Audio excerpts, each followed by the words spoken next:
Oke, sore teman-teman.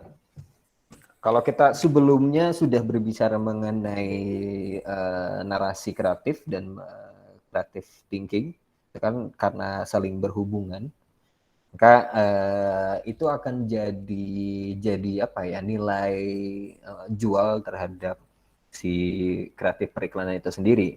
Nah, tapi yang akan kita bahas di sini di materi kita kali ini, pertemuan kita kali ini adalah landasan utama yang menjadi guidelines atau patokan dalam teman-teman menerapkan sebuah konsep kreatif periklanan, yaitu melalui brand.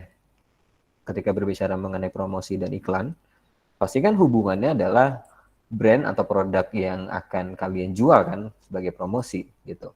Nah, maka kalau teman-teman sudah bisa mengembangkan ide kreatif dan dengan berbagai macam metode, yang salah satunya yang kemarin yang kita sudah lakukan dengan 3 metode tersebut, ya free associasi, terus metamorfosis dan segala macamnya. Nah, kali ini bagaimana teman-teman bisa menganalisis dulu terhadap brand atau produk yang akan teman-teman terapkan gitu. Gitu. Nah, itu akan jadi landasannya lah gitu. Ini brand analysis.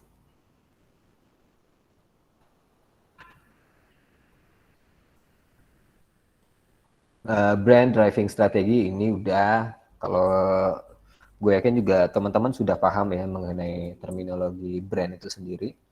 Jadi kalau berbicara mengenai brand itu kan gue selalu menganalogikan sebagai manusia lah gitu, seseorang manusia. Kalau lu kenal dengan teman atau seseorang itu kan bisa tercermin bukan hanya dari muka aja yang bisa dilihat. Tapi ketika berbicara mengenai brand, tampilan muka itu dianggap sebagai logo lah gitu. Kalau brand itu, kalau lu ngelihat logo, ya itu tampilan wajah dari seseorang tuh. Tapi di dalam brand personality-nya ada lagi nih di dalamnya. Oh, si orang ini sifatnya cheerful, terus menyenangkan, ramah, atau segala macam, itu ada brand personality-nya. Nah, desain turunannya ya dari gestur, dari bentuk tubuh, atau ekspresi dan segala macam, itu juga bagian dari brand visualnya. Tapi brand personality juga dibangun dari semangatnya, nilai-nilai yang dianut pada brand atau produk tersebut gitu. Jadi sederhananya kalau kita mencoba menganalisis sebuah brand itu, kalau teman-teman bisa menganalisis secara sederhana, ya kalian memposisikan brand tersebut sebagai sesosok manusia yang mempunyai sifat, ya brand ya mempunyai personality, perilaku, dan bahkan sampai lingkup segmentasi yang bisa dilihat sebagai pertemanannya dan segala macamnya gitu. Paling gampang sih menganalogikan seperti itu kalau gue ya. Karena ya kan kalau dari branding visualnya, ya yang nampak di mata adalah sebuah citra yang bisa ditampilkan, yang bisa terlihat gitu. Sedangkan brand personality, nah itu dibentuk. Nah, untuk membuat sebuah iklan kreatif yang berhasil, bukan hanya bisa menjadi iklan itu bisa menjadi sebuah entertain, tetapi bisa juga merepresentasikan sebuah brand. Caranya seperti apa ya? Harus menganalisis terlebih dahulu. Lalu dari analisis ini lu bisa tahu nih personalitinya seperti apa, lalu nilai-nilai yang dianutnya seperti apa, yang ingin diterapkannya seperti apa, dan capaian targetnya seperti apa, lalu disesuaikan dengan ide kreatif tersebut. Nah, ini yang menjadi landasan dari brand analysis. Jadi objektifnya ini, branding is not about getting your target market to choose you over competition, but it is about getting your prospect to see as the only one that provides a solution to their problem. Kalau berbicara mengenai brand juga, kita juga akan berbicara mengenai solusi yang dihadirkan terhadap jawaban terhadap kebutuhan biasanya gitu. Ini objektifnya. Nah, ketika berbicara mengenai iklan pun yang berhubungan langsung dengan brand tertentu, pasti akan ada brand management yang berangkat dari brand strategi. Gitu. Jadi tanpa strategi dari sebuah brand dan brand management pasti akan ada kesulitan tuh. Gitu. Nah, strategi memberikan fokus khusus gitu mengenai direction terhadap brand manajemennya itu sendiri gitu. Maka kita juga akan berbicara mengenai marketing dan gampangnya sih ya pada akhirnya bagaimana teman-teman bisa menerapkan guidelines atau GSM yang sudah terbentuk di branding visualnya lalu bisa diterapkan ke dalam kreatif periklanan itu sendiri. Nah, lalu ya provide platform that enable brand managers to gain consistency in our brand relative. Kalau lu bisa melihat iklan-iklan sekarang kan banyak pendekatan yang dilakukan, banyak media yang diterapkan atau pemilihan platform yang banyak, tetapi ada satu benang merah yang mencirikan identitas dari brand tersebut. Makanya dengan adanya brand analysis ini, konsistensi bisa dibangun dari citra atau branding visual dari brand tersebut. Kayak misalnya kalau brand rokok Sampurna Mel dia menggunakan tone warna merah tertentu gitu di Pantene, maka di beberapa gimmick advertising juga bisa diterapkan dengan warna tertentu. Nah, itu yang menciptakan sebuah konsistensi dalam iklan tersebut. Walaupun iklannya juga beragam gitu ya, bentuknya, jenisnya, dan platformnya. Nah, dengan adanya brand tersebut, ya maka itu akan menciptakan sebuah identitas, lantas juga bisa menciptakan sebuah konsistensi dari brand tersebut. Gitu. Itu kenapa menjadi penting. Terus di sini brand link to corporate strategy biasanya dimulai dari brand vision dan mission. Lalu akan harus mencari tahu mengenai visi misi dari brand tersebut, terus strategi bisnisnya seperti apa. Lalu sudah pasti ketika berbicara mengenai brand dan produk pasti akan hubungan dengan customer. Nah, customer relationship-nya seperti apa dan pada akhirnya keseluruhan hal ini akan berkaitan dengan marketing, yaitu penjualan. Nah, kita akan berbicara mengenai promosi gitu kan, dengan bagaimana caranya lu bisa mempromosikan produk atau brand tertentu gitu ya, dengan pendekatan yang kreatif untuk menaikkan penjualan pada akhirnya. Gitu. Nah, ini susunan apa ya? Tahapan bukan tahapan juga ya, proses lah gitu. Nah, brand analysis is where you are and where you are going. Dan strategi ini bagaimana lu bisa sampai ke sana gitu. Jadi lu dalam strategi kan lu harus juga bisa menganalisis sebuah brand untuk bisa lu terapkan ke dalam iklan. Ini kan jadi landasan banget nih. Jadi ketika lu membuat sebuah iklan yang kreatif, bagaimanapun caranya, biasanya iklan-iklan kreatif justru tidak terlalu apa ya, uh, tidak hard selling gitu, tidak menampilkan si produknya malah atau bahkan si brandnya. Kalaupun ada logonya biasanya juga kecil, diatur dengan komposisi sedemikian rupa dengan prinsip visual gitu kan. Tapi bagaimana yang paling penting adalah bagaimana pesan itu sampai, nilai-nilai yang dianut dan apa namanya dikembangkan oleh si brand tersebut juga sampai dalam pesannya. Tapi ya bukan lagi berarti harus menampilkan si logo yang besar-besarnya lagi tuh. Karena fokus kita di konsep kreatif periklanan, bagaimana pesan yang teman-teman buat dalam kreatif periklanan itu bisa sampai dengan efektif. Gitu. Jadi nilainya yang bisa teman-teman terapkan. Gitu. Nah, brand analysis pins down ini adalah lu bisa melihat dari state your brand is currently in, terus siapa aja customer-nya, what they looking for, terus siapa sih kompetitor atau rivalnya yang mungkin bisa sesuai gitu. Tuh. Jadi ini bisa jadi pertimbangan lu dalam menganalisis sebuah brand sebelum membuat periklanan ya. Gitu, lu bisa melihat dari demografinya juga pasti. Gue yakin juga teman-teman sudah paham mengenai brand analisis ya. Nah, ini semakin jadi apa ya, lebih detail. Atau teman-teman juga kayaknya udah pernah ngambil mata kuliah apa ya, branding kan ya? Udah belum sih? Brand positioning. Ya, brand positioning. Kalau gue sih udah. Udah ya. Gak tahu Ya yang gue lain. yakin. Ya kurang lebih seperti itulah. Gitu. Cuman dengan dapatnya ilmu seperti itu, minimal teman-teman juga sudah paham bagaimana caranya menganalisis sebuah brand gitu. Kan dari lu tahu lokasi, demografi dan kecenderungan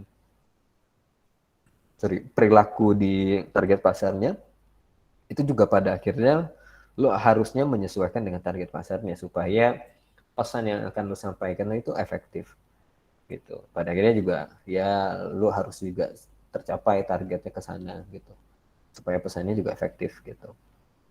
Itu juga bisa dilihat dari perilaku. Ini juga gue udah sampaikan bahwa kecenderungan perilaku di orang atau orang pun misalnya ya pengguna sosial media pun kecenderungan perilakunya berbeda tuh. Mau pengguna Facebook, sekarang tuh Meta ya, Metaverse ya, pengguna Metaverse atau Instagram ke Twitter tuh perilakunya berbeda tuh. Nah itu juga harus dipahami gitu. Sekarang apalagi semakin meluas, ditambah juga cuman dalam pembacaannya semakin mudah karena teman-teman juga bisa dibantu dengan analitik digital gitu kan. Kalau lu Instagram juga lu bisa menganalitik terus juga bisa melihat traffic dan menentukan pasar yang sesuai untuk diterapkan atau iklan yang diterapkan itu agar sesuai terhadap targetnya gitu berdasarkan kecenderungan perilaku mereka di sosial media gitu.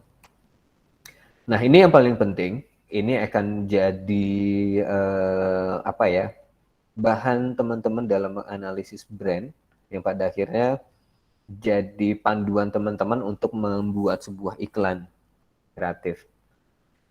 Yang pertama kita akan berbicara menganalisis sebuah brand gitu, current brand audit dulu nih. Yang bisa lu cari ya pasti kan current brand promise, terus itu juga visi misinya seperti apa, terus brand personality-nya seperti apa. Brand personality gue bilang paling gampang sih ya bisa melihat dengan atau menggambarkan dengan kata sifat gitu. Ya tadi gue bilang cheerful, wise, bijak, terus apa namanya joyful, terus elegan juga bisa gitu. Nah, paling gampang sih untuk melihat brand personality diterapkan dengan kata sifat gitu. Walaupun lu juga pengen membangun brand juga, untuk menerapkan nilai-nilai pada produk atau brand lu juga bisa menerapkan dengan kata-kata sifat tadi tuh. Kalau warna aja mempunyai sifat dan kecenderungan tertentu terhadap psikologis, maka kata sifat pun seperti itu bisa. Gitu. Ya kayak kuning kan bisa dianggap sebagai warna yang apa namanya alami, bijak gitu, atau warna biru bisa dianggap sebagai warna yang adem atau apa namanya yang bisa menggambarkan kesedihan juga, atau warna hitam menggambarkan luxury atau elegan gitu. Nah terus brand positioning juga. Nah untuk memahami kekuatan dan kelemahan dari brand yang akan lu develop juga ke dalam bentuk iklan, lu juga bisa menggunakan metode SWOT ini, strength, weakness, terus apa namanya opportunity sama threat atau ya apa namanya ancaman. Nah ini lu bisa jadi metode untuk menganalisis sebuah brand tersebut. Nah ini juga bisa dipakai untuk menganalisa brand kompetitor lain atau rivalnya. Ya pada akhirnya lu bisa tahu nih, oh bukan kecenderungan, kelebihan dari brand ini, dari produk ini adalah ini nih. Yang bisa lu jual adalah keunggulannya. Maka kekurangan ini harus lu bisa tutupi dengan hal-hal yang kreatif. Dengan narasi atau apapun gitu ya. Begitu juga rival. atau kompetitornya itu. Nah, selanjutnya lu bisa juga melihat portfolio analisis. Ini mau dari segi ekonomi, mau dari nilai-nilai yang udah diterapkan di iklan-iklan sebelumnya juga bisa. Silahkan. Nah, ini brand analysis yang harus teman-teman apa ya lakukan dulu sebelum membuat sebuah iklan yang kreatif. Lalu, ketika berbicara mengenai brand, pasti mereka mempunyai target pasar. Ya, customer analysis ini yang bisa teman-teman lakukan juga pada akhirnya mempengaruhi pesan yang akan teman-teman buat di iklan supaya tercapai targetnya yang sesuai dengan konsep pesannya seperti apa. Jadi sini lu bisa menentukan nih, primary target audiensnya itu siapa. Pasti ada tuh setiap brand. Dan secondary target audiensnya siapa. Key influencer-nya siapa. Influencer yang mungkin cocok bisa menggambarkan atau merepresentasikan nilai yang dianut dari brand tersebut. Nah, ini kita berbicara, kalau berbicara mengenai influencer ini kan, yang paling berpengaruh tuh bukan hanya sekedar angka gitu kan. Ketika berbicara mengenai angka followers gitu ya, atau engagement, ya mungkin juga bisa berpengaruh. Cuman ketika teman-teman memilih influencer yang sesuai dengan nilai si brand tersebut, maka impact-nya juga akan semakin lebih baik. Kalau misalnya brandnya adalah outdoor goods gitu atau produk outdoor, maka dicarilah influencer yang bisa merepresentasi si produk tersebut. Ya, orang-orang yang berkecimpung di atau seleb-selebgram yang berkecimpung di aktivitas outdoor. Begitulah sederhananya. Dan lain halnya adalah maka ya teman-teman juga harus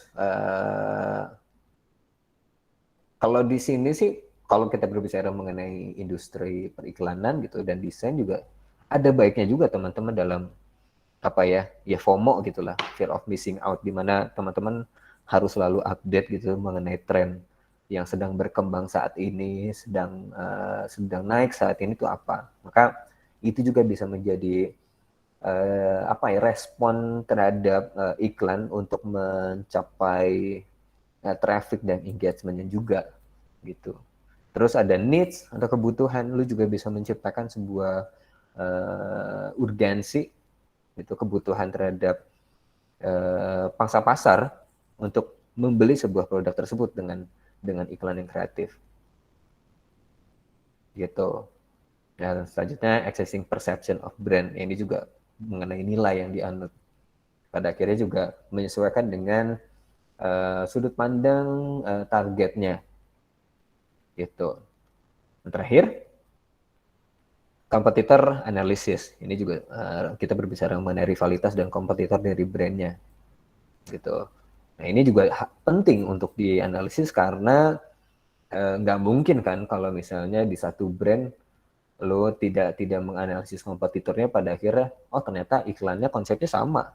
Wah, ini yang justru berbahaya, malah bisa menguntungkan si kompetitor itu sendiri gitu. Nah, tujuan dari kompetitor analisisnya adalah ya bagaimana teman-teman juga bisa melihat kelemahan yang dilakukan sama brand kompetitor, entah itu dari produk maupun iklannya yang diterapkan. Di sini yang bisa lu lihat adalah ya market posisinya, brand positionnya juga, brand promise-nya. Sama seperti di brand analysis di brand yang akan kalian kerjakan gitu iklannya. Nah, ini juga bisa menggunakan SWOT pada akhirnya. Terus strength, terus weakness, opportunity, terus sama threat. Gitu. Yang pada akhirnya menghasilkan sebuah brand insight, brand value, dan brand equity. Itu. Jadi dari ketiga analisis ini lu mempunyai pegangan, panduan yang akan jadi landasan apa nilai-nilai yang mungkin akan bisa diterapkan ke dalam konsep kreatif periklanan. Gitu. Nah, kalau brand value ini relate with actual financial worth of the brand. Ya, brand equity ini often used in referring to descriptive aspect of the brand, whether symbol, imaginary, ya logo gitu ya. Consumer Association. Jadi yang merefleksikan kekuatan dari brand tersebut dan konsumernya atau target pasarnya dan melakukan pendekatan terhadap sudut pandang mereka gitu. Ya, nah Itu brand equity contohnya gimana ya Mas? brand equity itu sebenarnya lu bisa melihat nilai sih paling gampang.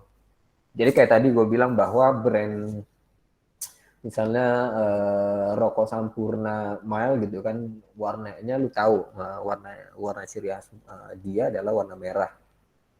Itu warna merah ada kodenya tuh misalnya. Terus di beberapa penerapan iklannya pada akhirnya juga lu tahu bahwa merah ini akan menjadi identitas dia nih yang akan bisa lu terapkan ke dalam iklan lu supaya iklan lu juga dikenal oleh target pasarnya atau halayaknya itu bahwa ini iklan Sampurna tanpa harus menampilkan si logonya gitu. Brand equity itu ternyata bisa dilihat bahwa identitas dari si brand ini adalah entah dari warnanya, dari nilai-nilainya atau biasanya. Berarti tetap ini kan brand apa namanya? Ya Brand personality bisa image dilihat gitu. juga. Iya, Iya, brand brand personality-nya juga kan. visualnya bisa dilihat Brand dari visual, brand. iya visual Visual brandnya berarti brandnya, kayak kalau kayak Mandiri biru terus kayak Gojek hijau gitu-gitu kan. ya Berarti bisa kan juga nilai-nilainya yang misal kayak Sampurna Mel personality-nya ya dia apa namanya mengangkat nilai-nilai anak muda gitu, entah kreativitas dan bermusik dan keseniannya gitu. Nah, itu kan bisa dilihat ketika lu melihat lu menganalisis sebuah brand tersebut, bisa lihat dari visi misinya, nilai-nilai yang dianutnya gitu. Ya kalau brand value nilainya juga ini maksudnya lebih ke finansialnya gitu aja sih paling. oke, thank you Gitu. Mas. Lanjut, tadi nanya lagi, angkat tangan. Citra tadi itu. Kepencet Mas, nggak sengaja. Ya, gue kira beneran. Lagi di mana? Emang lagi jalan, Cid? Iya, baru sampai rumah. Ya udah. Lanjut ya. Selanjutnya dimension of brand equity. Ini lu bisa lihat lah kayak price premium. Ini kan kita lihat dari mungkin materi ya gitu ya. Price premium gitu. Lu bisa ngeliat lah brand-brand tertentu ini produknya apa sih atau keunggulan produknya mungkin dari segi harga kah atau citranya seperti apakah. Selanjutnya satisfaction, level of satisfaction with the brand that have determined loyalty to prevent price sensitivity. Nah ini sebenarnya berbicaranya sih marketingnya gitu. Terus perceived quality, perceived value, kira-kira juga bisa paham mengenai, bisa tahu mengenai brand personality-nya. Terus brand awareness-nya juga. Nah ini kan kalau bedanya sih ya dengan tadi di brand equity ini ya kalian bisa melihat harga, ya bukan harga sih, ya biasanya kan ya apa ya materi lah gitu, maksudnya dilihat dari perspektif marketingnya lah gitu dari produknya. Sedangkan yang tadi di brand ya value nih kurang lebih seperti itulah yang bisa lu lihat. Tapi pada akhirnya sorry ya pada akhirnya lu bisa melihat nilai-nilai yang dianut di brand tersebut supaya bisa diterapkan ke iklan yang akan lu buat, gitulah intinya. Jadi gua rekap nih Mas. Rekap silakan. Berarti branding itu intinya adalah cara pikirnya konsumen dan gimana kita ngedapetin trust dari konsumen dengan personal branding dan kawan-kawan itu. Ya, dengan lu menganalisis brand yang akan lu develop iklannya, Maka nilai-nilai, terus visual brandingnya, terus ya brand personality, terus ya yang menyangkut dengan identitas mereka itu bisa lu terapkan ke iklan yang akan lu buat. Pendekatannya banyak, mau dari tadi visualnya, mau dari nilai-nilai yang dianutnya, personality-nya, dan pendekatan mengenai si segmentasi atau target pasar dari brand atau produk tersebut gitu. Gitu. Sampai sini ada pertanyaan nggak? Kurang lebih seperti itu. Kecepatan nggak sih gue ngomongnya? Enggak. Enggak lah ya.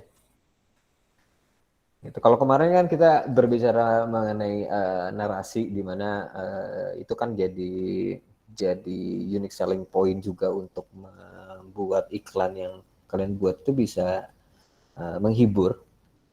Cuman ini akan jadi landasan kalian juga untuk menerapkan iklan yang mempunyai yang merepresentasikan brand tersebut gitu pada akhirnya. Cukup dimengerti kah?